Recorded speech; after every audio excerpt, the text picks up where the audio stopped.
Се подготвува нов пакет антикризни мерки за помош на граѓаните и стопанството. На што точно ќе се однесуваат тие и колку граѓани и фирми ќе бидат опфатени, се уште е предмет на владина анализа, информираат денеска од владата.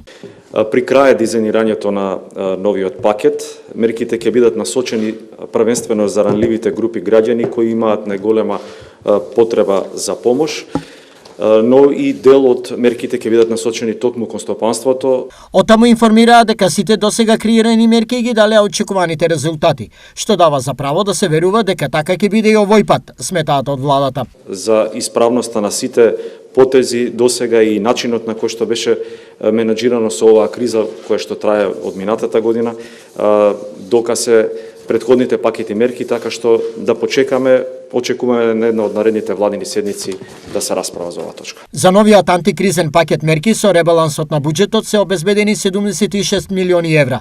Вредноста на досега спроведените мерки за сузбивање на ценовната и енергетска криза е околу 615 милиони евра.